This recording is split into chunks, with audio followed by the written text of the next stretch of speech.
The day my daughter almost died, my father told me I was dead to him. Yeah. Not in a fight. Not in some screaming match. He said it over the phone while I was standing in a hospital hallway, holding a paper cup of cold coffee and trying not to throw up. He said, "If you don't show up for your brother tomorrow, you're cut off." And I said, "She's in the ICU, Dad." He said it again, "Then you're cut off."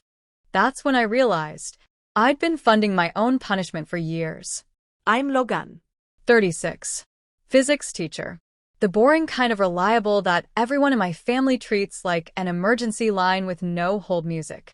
I've always been the steady one. I show up. I pay bills on time. I fix things. I calculate risk.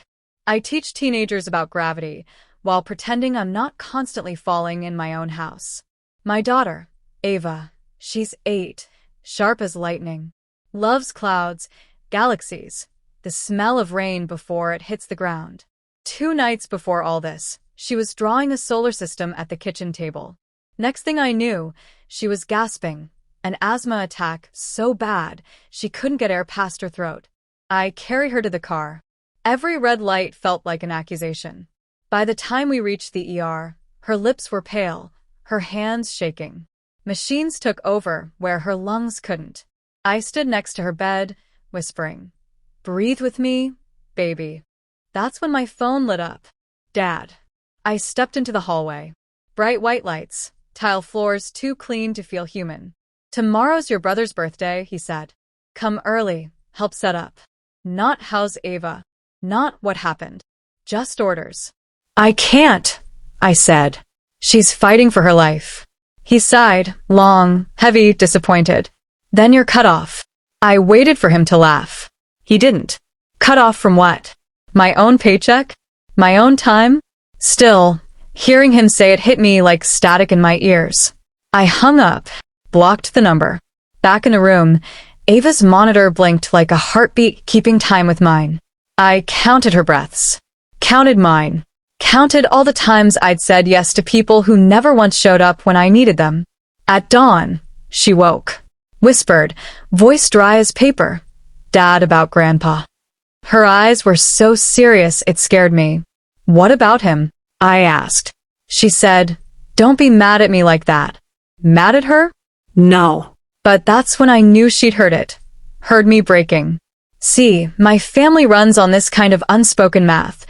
One reliable person equals unlimited withdrawals. I started paying bills for them in high school. By college, I was the bailout fund. Dad liked to flash cash when friends were around, then asked me to cover the utilities. Mom clipped coupons like Olympic medals, then borrowed from my savings.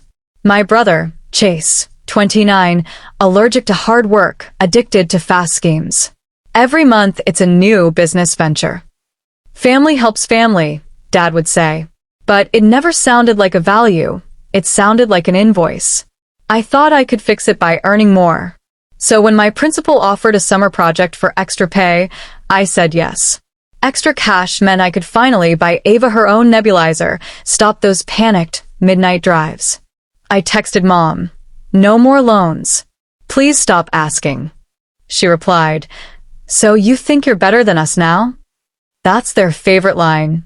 You think you're better. It means you stopped letting us take. The night before the attack, I was fixing their breaker box. Dad was too busy. Chase was talking about party sparklers and backyard projectors like he was producing a festival. "Just put it on your card," he said. "I'll pay you back." He grinned. He always grins when he lies. Hours later, I was in a hospital watching my kid fight for oxygen. Machines clicking. Plastic tubes. The sound of her breath scraping through her chest.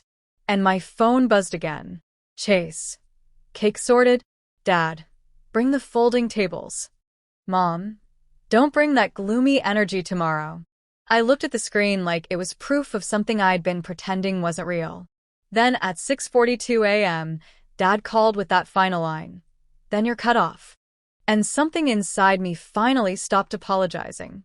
When Ava stabilized, I stepped into the family lounge. Opened the group chat. Typed one message. "Ava is in ICU. I will not attend the party. I will not pay for anything. Do not contact me unless it's about her health. Send. The typing bubbles popped up like threats. Dad, your grandmother would be ashamed. Mom, stop being cruel. Chase, you're so dramatic. It's one day. I didn't reply. Instead, I logged into my accounts, deleted their access, changed passwords, closed every shared card. For years, I'd been the family wallet disguised as a son. That day, I turned off the ATM. At noon, I called my union's legal helpline. Hi, I need advice on setting boundaries with family. Any debts? The rep asked. Just habits dressed up as debts. That night, I sent them all the same message. Effective immediately, I will no longer provide money, credit, or labor FO.